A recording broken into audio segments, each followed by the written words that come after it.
Halo semuanya, selamat datang di 90 menit bola. Kita awal informasi kali ini dari kabar 32 pemain dipanggil TC Timnas, tak ada Jens Raven dan Welber Jardim. Indra Syafri memanggil total 32 pemain untuk pemusatan latihan di Jakarta dan Korea Selatan. Dari pemain-pemain tersebut tak ada pemain keturunan Jens Raven dan Welber Jardim. TC di Jakarta digelar pada 11 hingga 18 Agustus. Lalu TC dilanjutkan ke Korsel hingga 2 September.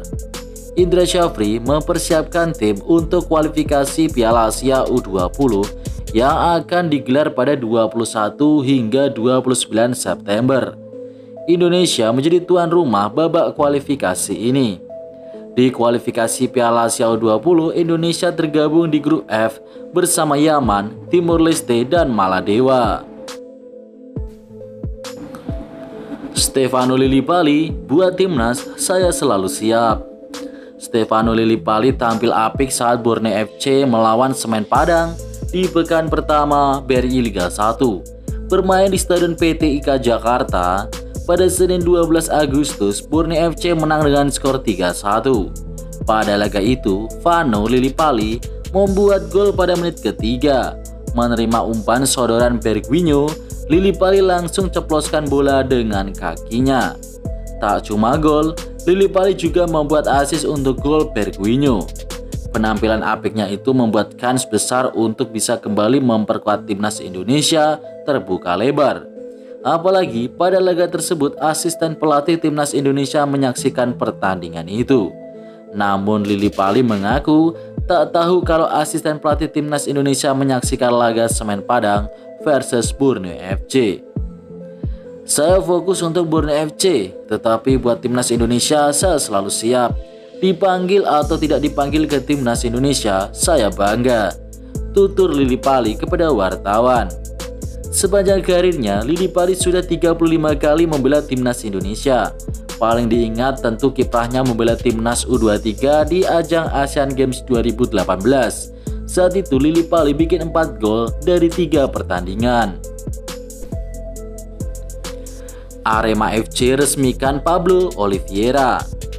Manajemen Arema FC buka suara Ilhwal alasan mereka mendatangkan sosok Pablo Oliveira yang berposisi gelandang bertahan alih-alih sosok playmaker seperti rencana sebelumnya. Klub berlogo singa mengapal ini mengaku keputusan mereka ini berdasarkan kebutuhan tim. Manajer operasional Arema FC Sumarji menyebut kedatangan Oliveira menjadikan posisi 8 pemain asing merata di belakang, tengah, dan depan.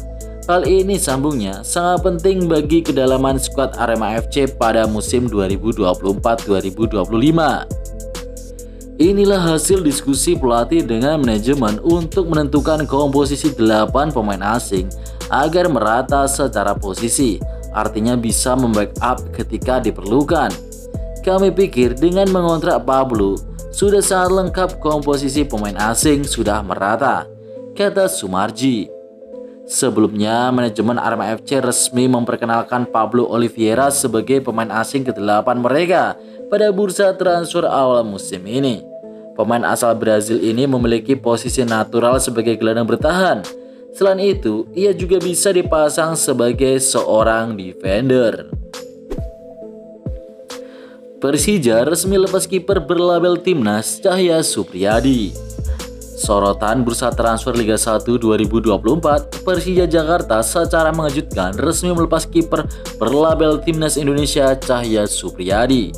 Dilepasnya Cahya Supriyadi tak bisa dilepaskan dari kedatangan kiper baru Persija asal Brazil di bursa transfer Liga 1 Carlos Eduardo.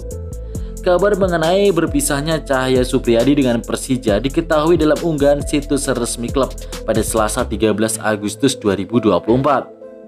Kiper asal Karawang berusia 21 tahun itu dipastikan tak akan berseragam Persija lagi di musim ini. Macan Kemayoran dan dirinya telah sepakat untuk mengakhiri kerjasama. Bagi Persija, melepas Cahya bukan keputusan yang mudah, sebab Cahya adalah produk asli pembinaan Macan Kemayoran, tulis akun resmi klub. Dirinya telah bersama Persija sejak level junior. Ia dimatangkan dalam skuad Persija Elite Pro Academy U16, U18, dan U20. Hingga akhirnya di Liga 1 2022-2023 dirinya promosi ke tim utama sejak awal musim. Total, Cahya tercatat telah memainkan 4 laga di Liga 1, 1 partai di musim debut, 3 lainnya di musim 2023-2024. Cahya telah berpamitan dengan tim pelatih dan rekan-rekan satu tim dalam sesi latihan di Persija Training Ground Bojongsari pada Selasa sore. DDS, Ciro Alves, dan Nick Kuipers tak akan dinaturalisasi. Persib Bandung dikenal sebagai salah satu klub sepak bola terbesar di Indonesia yang memiliki pemain-pemain asing berkualitas. Di antara mereka ada 3 pemain asing yang sangat populer di kalangan penggemar sepak bola, yakni Ciro Alves, David Silva, dan Nick Kuipers. Ketiganya telah memberikan kontribusi besar bagi Persib sejak bergabung pada tahun 2019. Namun muncul pernyataan atau pertanyaan di kalangan pecinta sepak bola tanah air. Apakah mereka bisa dinaturalisasi menjadi warga negara Indonesia dan memperkuat timnas Indonesia? Nah, jawabannya bisa saja, karena ketiganya sudah tinggal di Indonesia selama 5 tahun. Namun meskipun Ciro Alves, David Silva, dan Nick Kuipers bisa memenuhi persyaratan naturalisasi di masa mendatang, pelatih timnas Indonesia Sintayong tampaknya tidak tertarik untuk memproses naturalisasi mereka. Dalam sebuah pernyataan, Sintayong menegaskan bahwa dirinya hanya ingin menaturalisasi pemain yang memiliki darah Indonesia saja. Mark Locke kembali cedera, Persib kehilangan. Pelatih Persib Bandung Bojan Hodak harus menerima kenyataan pahit di awal musim BRI Liga 1. Meskipun timnya berhasil meraih kemenangan perdana, namun ia harus kehilangan salah satu pilar pentingnya, Mark Anthony Locke, akibat cedera.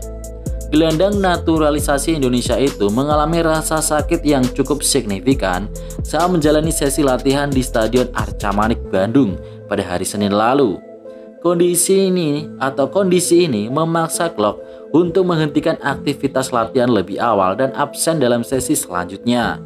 Dokter Persib Bandung Muhammad Rafi Gani mengungkapkan bahwa Mark Locke mengalami nyeri pada bagian betisnya. Pihak medis Persib berencana melakukan observasi lebih lanjut dalam beberapa hari ke depan untuk mengetahui kondisi terkini Mark Locke. Persebaya resmi datangkan bek dari Lehman. Persebaya memperkenalkan pemain asing ke-7 yang akan memperkuat tim di Liga 1 musim 2024-2025. Klub berjuluk Bajul Ijo itu baru saja merekrut dari Lehman. Pengumuman tersebut disampaikan melalui laman resmi klub.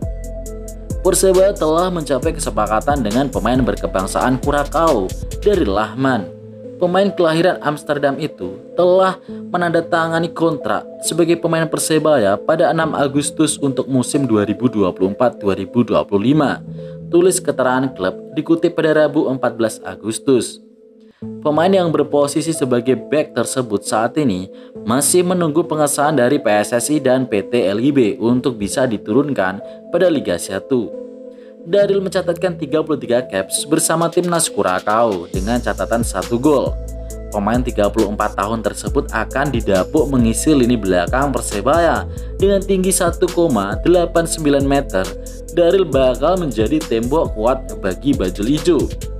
Jejak dari Lehman juga cukup mentereng. Sejumlah klub Eropa pernah dibelanya hingga akhirnya bergabung dengan klub Australia Perth Glory pada tahun 2020.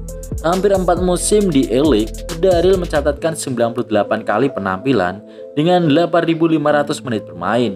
Dia juga mencatatkan 2 gol di Liga Australia. Terbukti suap, PSS hanya dihukum pengurangan 3 poin. Melansir rilis resmi PT Liga Indonesia Baru, PSS Sleman terkena hukuman pengurangan poin karena terbukti melakukan suap pada 6 November 2018.